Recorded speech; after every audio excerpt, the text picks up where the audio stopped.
I could not trust myself to look on her again, as she lay sobbing on the ground, in all the abandonment of her terror and despair, that my heart should soften and she should beguile my soul once more. When I returned to my apartments, I found Alzulid awaiting me with the news that Queen Artemisia had fled during the night from the palace. "It is perhaps as well that she had done so," said he, "since we could not have retained her as a prisoner without raising around us a hornet's nest of her powerful kindred, who would be only too glad of a pretext to attack us. As it is, they have no excuse for doing so, and so soon as you are securely seated upon the throne of Persia, we shall have ample opportunity of avenging upon Artemisia our mutual wrongs, and of humbling even to the dust this proud queen. First grasp with a firm hand the regal power, and all else will follow. Doubtless it is even as you dost say, Alzulid. But, oh, friend, to one whose wrongs burn the heart as do mine, it is hard to wait, even for an hour, ere I may satiate my thirst for vengeance. Upon Artemisia we may yet avenge ourselves, but cannot restore to me the happiness which I have lost forever. Can anyone give back to me my wife, in her innocence and purity? Art you so sure, Ahrinziman, that she was indeed innocent in thought, as well as in fact, ere Artemisia and her son tempted her to fall? Methinks that virtue must be of a poor quality, which yields to the first assault, and that love but a base counterfeit which fades before the glitter of a king's crown. For you it is a bitter awakening from your illusion, but if Zuleika had no true love for you, doth it matter so much whose hand had drawn aside the veil from her real nature?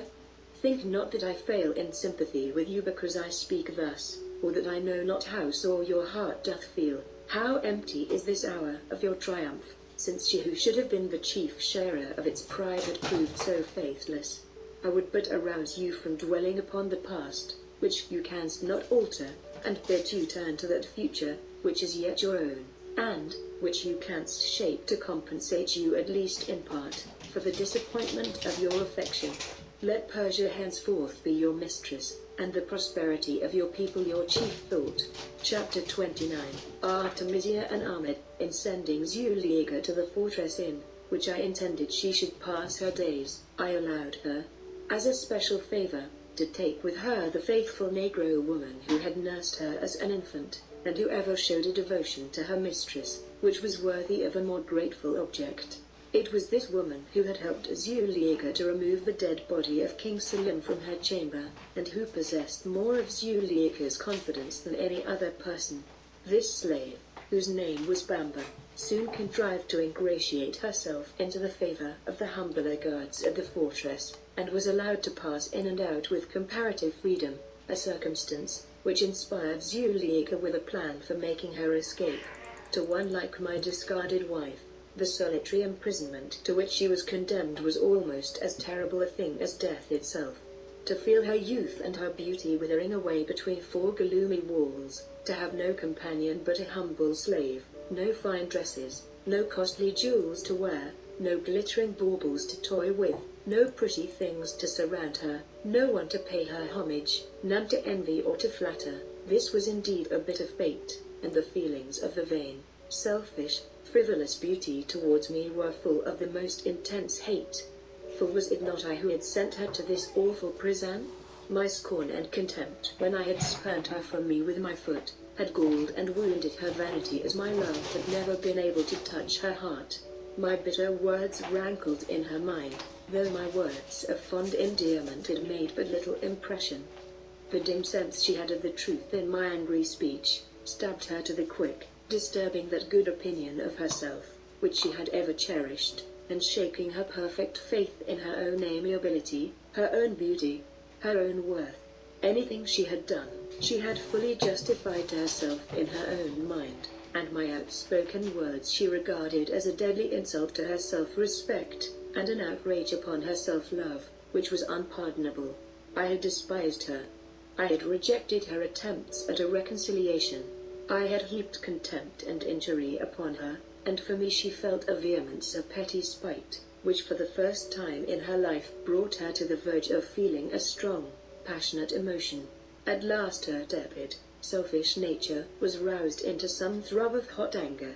some sense of the strength of the passions, which can stir the human heart, and next to her desire for freedom, was the desire to revenge upon me what she was pleased to call her wrongs.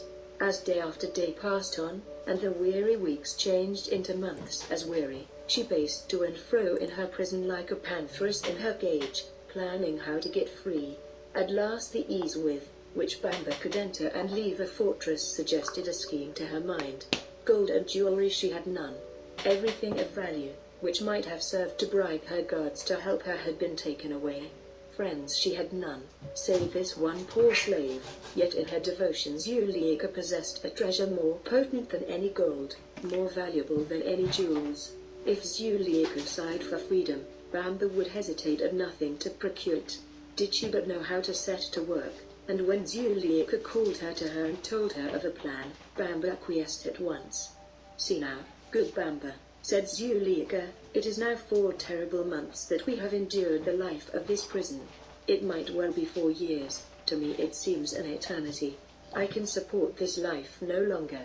For so desperate a case we must try a desperate remedy. As for you, you must find means to reach Queen Artemisia. I have no money to give you, so you must even beg your way. If you are missed, I shall pretend to great concern for you. I shall show great anger, and say you, even you, hast deserted me in my captivity. I shall ask daily for you, and weary them with my importunities for news, that they may not suspect that I have sent you from me. If Artemisia will help, let her give you gold, for a golden key will open even a prison door, be it well applied. And surely the queen will help to free me when you dost tell her of all that I will do, all that I can tell." Bamba prostrated herself at Zuleika's feet, and kissing them vowed that if it was possible for one poor slave to move the heart of Artemisia, Zuleika should have the chance of freedom. Then after a few more directions from her mistress, set forth upon her long pilgrimage. With infinite labor and difficulty, the poor faithful woman found out the queen, who had taken refuge with some of her kinsfolk, and who had been joined by Prince Ahmed, with whom she made common cause against me. Very eagerly did she listen to the tale told her by poor Bamba, and after a little consideration as to the best means of helping Zuleika, she sent an eunuch of her court with a large amount of money to accompany Bamba, and help her to effect Zuleika's deliverance.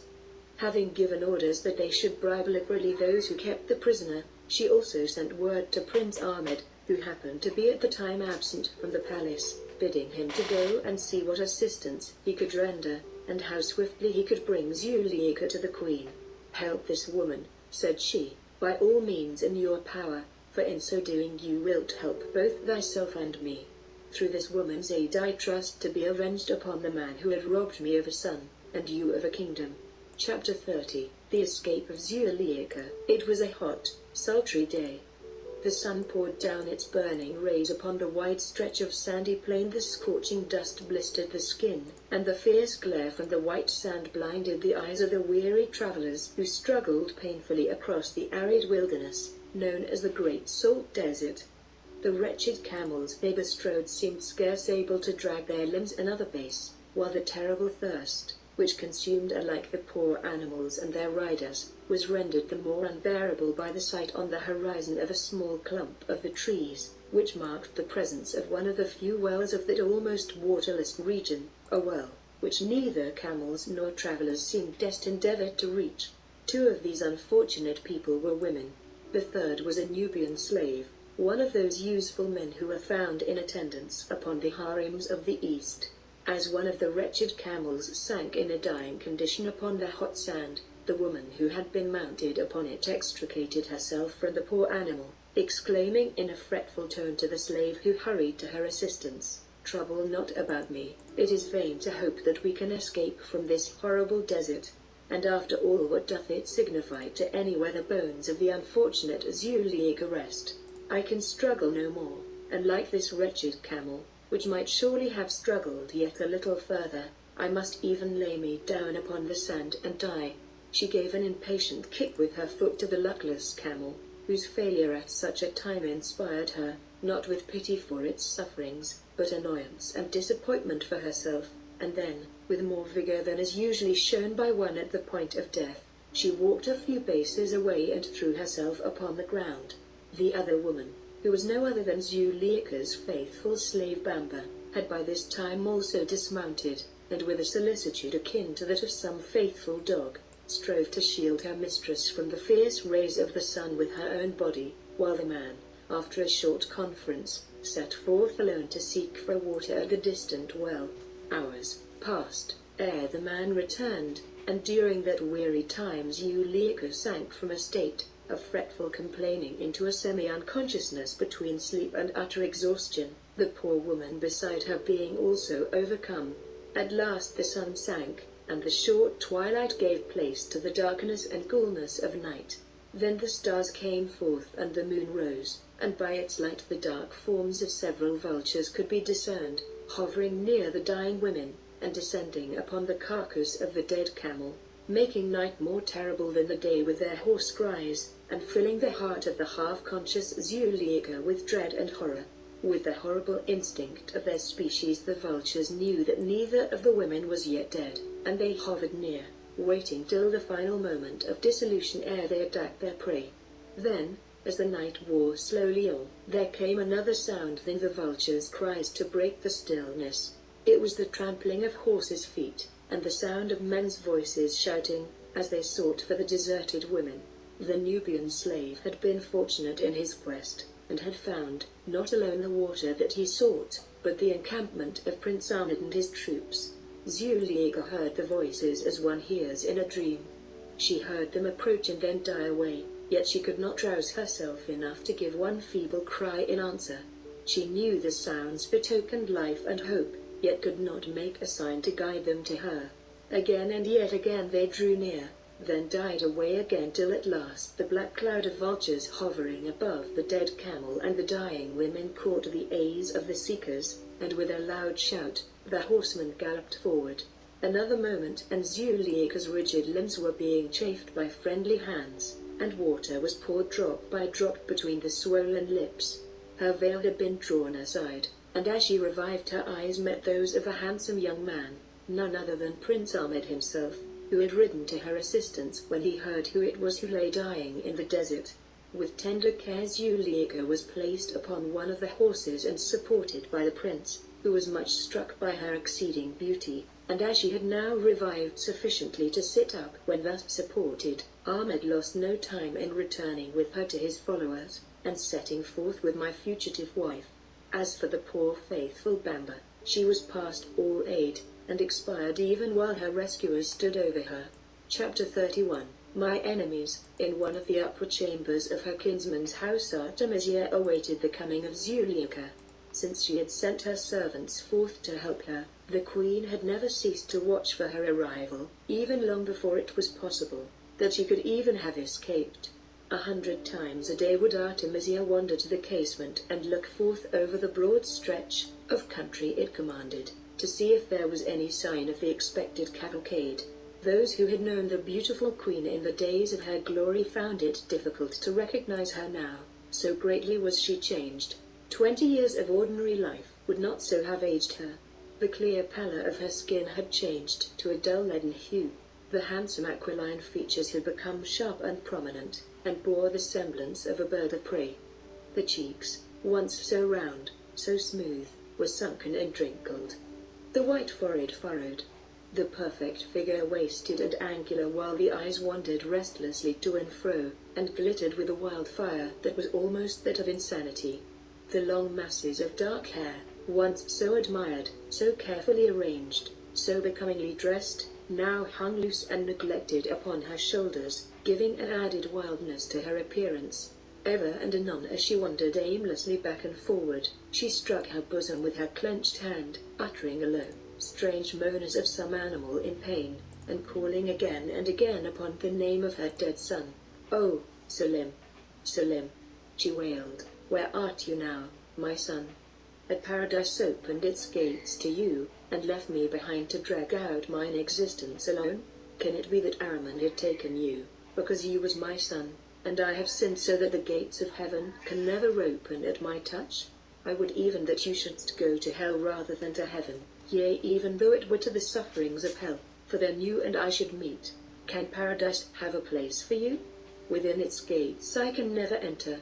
If you, O my son, mine only son, dost love your mother even as she loves you, you wilt welcome the dark depths of hell and all its horrors where you wouldst dwell with me, rather than the glorious scenes of paradise where we would be parted. O Salim, child of my soul, beloved of all my loveless years, do you return to me, or let God have mercy upon me and let my soul go forth to you?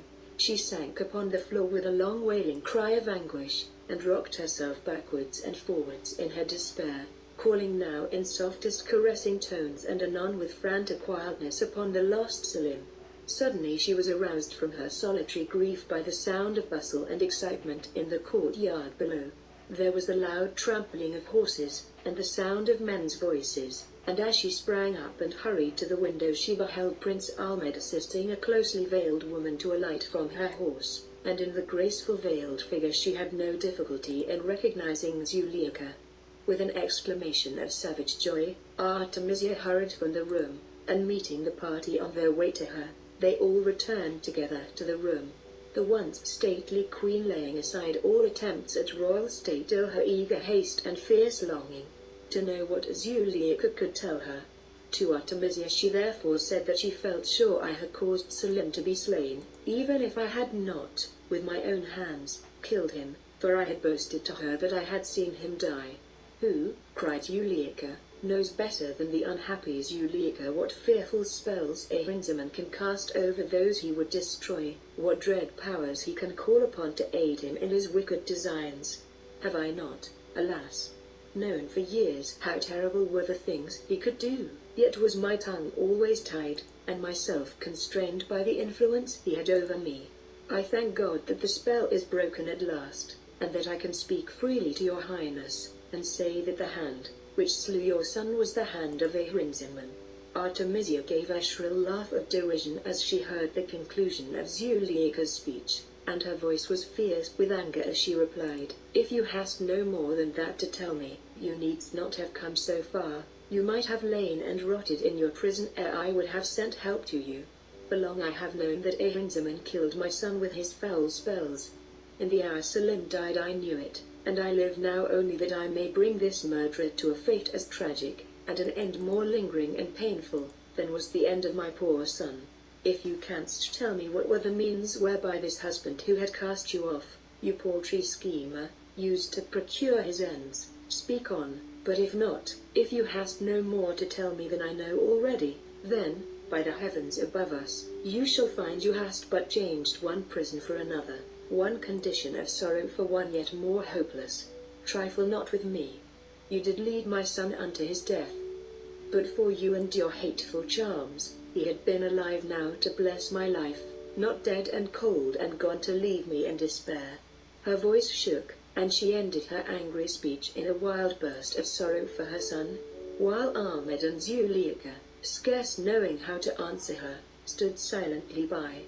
The queen's mood changed, and she turned again to Zuleika with mock courtesy, as she said, Come now, tell me all your news, rehearse to me the story of your life with this most wonderful Ahrinziman. Or stay, I should perhaps rather tell you the latest news. I forgot that you in your captivity canst have heard but little of his fine doings. It must surely give you pleasure to know that this man, to whom you were so true, so exemplary a wife, had risen to the loftiest height of power and popularity since he cast you off.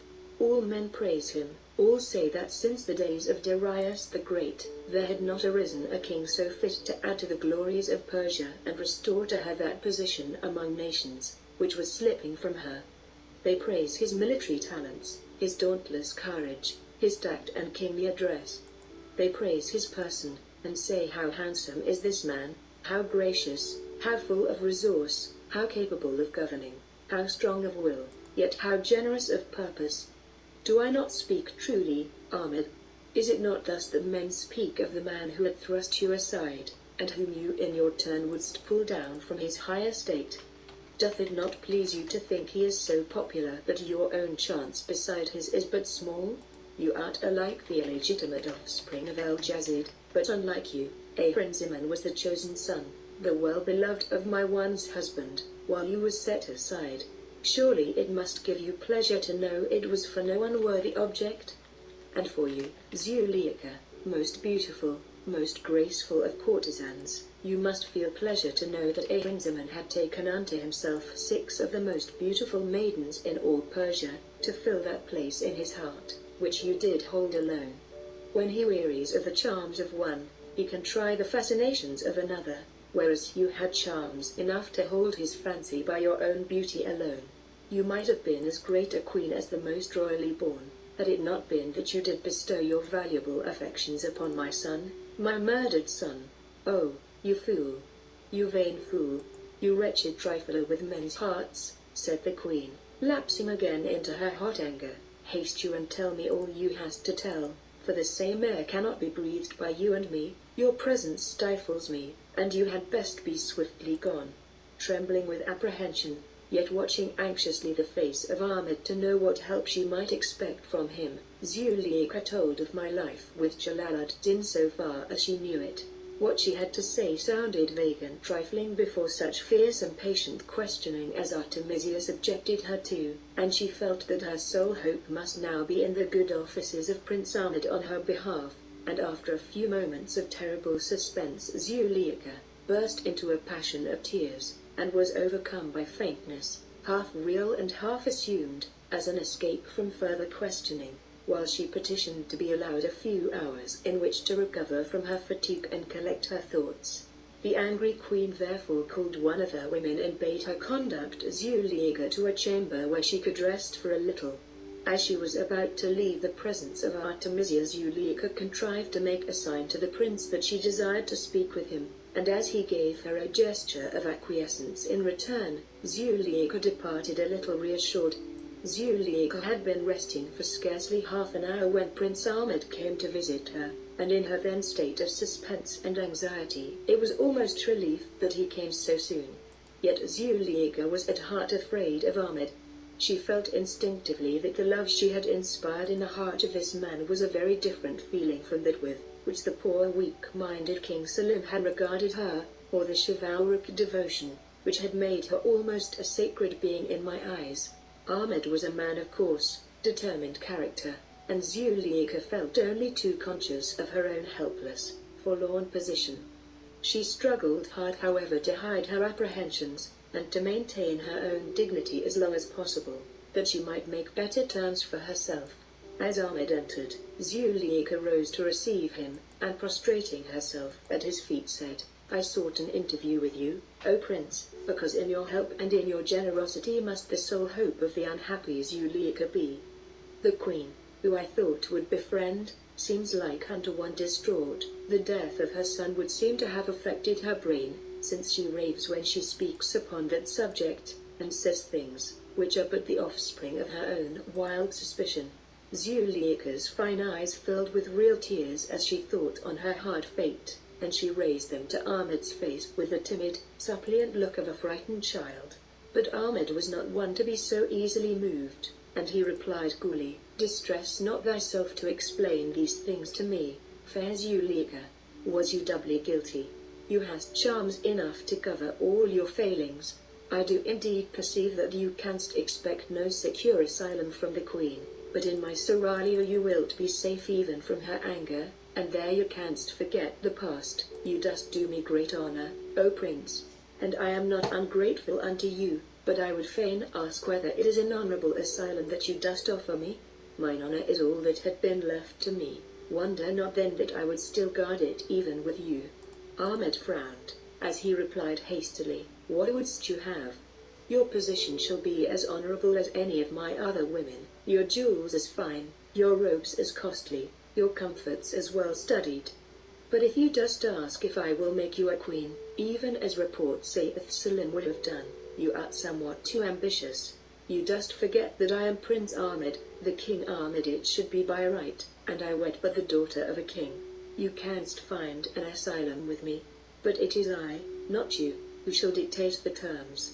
In your present position, it seems to me, most beautiful Zuleika, you hast but scant choice, and you, Prince Ahmed, hast but scant generosity, or you wouldst not thus remind me of it, cried the mortified Zuleika, almost weeping. "Nay, then," replied Ahmed, "dry those tears. A man loves not to see a woman's tears, and if you dost accommodate thyself to circumstances, you may have other things wherein you canst indulge your ambition. You canst tell me of this Ahrinziman, and of his life ere he met the magician. It seemed to me that you did keep something from the queen.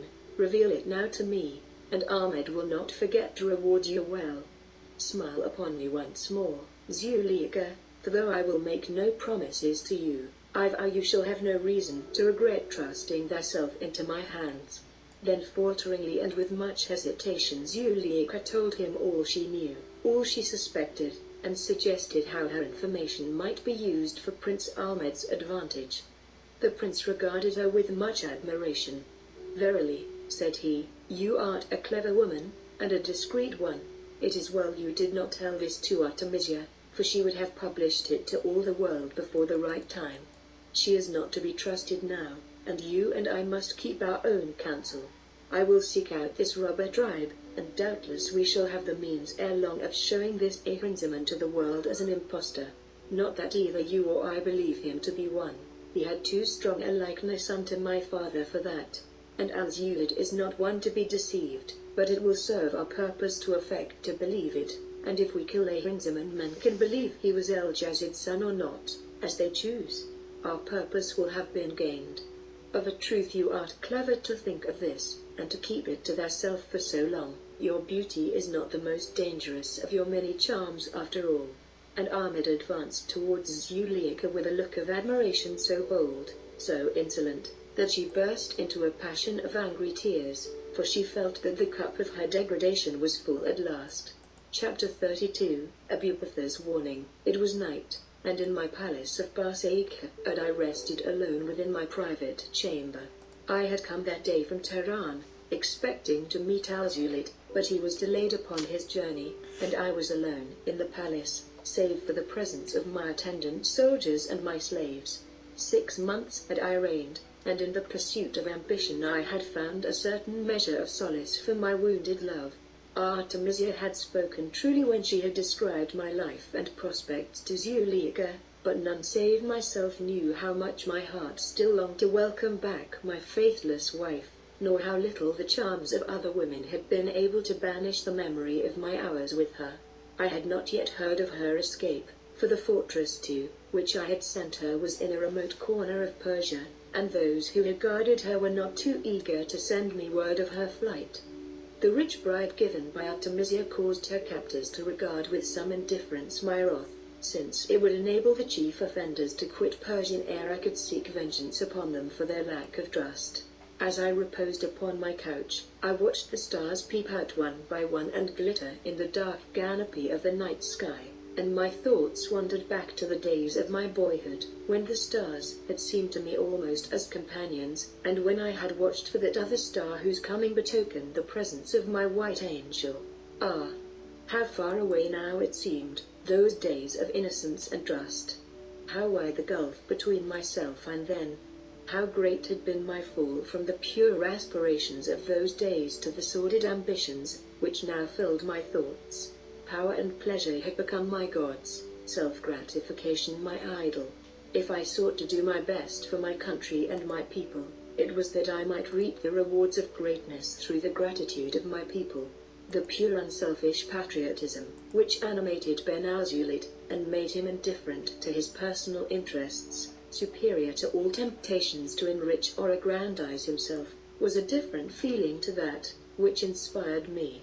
In all my schemes, in all my efforts, the animating, dominating feeling was self-interest and personal ambition.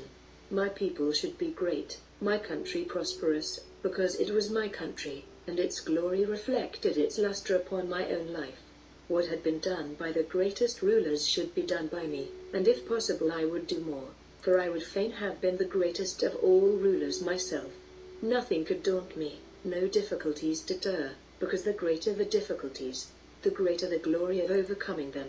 To my ambitious thoughts, the conquest of other nations was but a matter of time and determination, and if, as I often imagined, the dark angel whom I had seen was in truth helping me to the dominion he had promised, It only required that I should follow where events seemed to open the path before my feet, in order that I might avail myself of his help, in a sphere where the dark angel of the blood-red star reigned as a mighty king.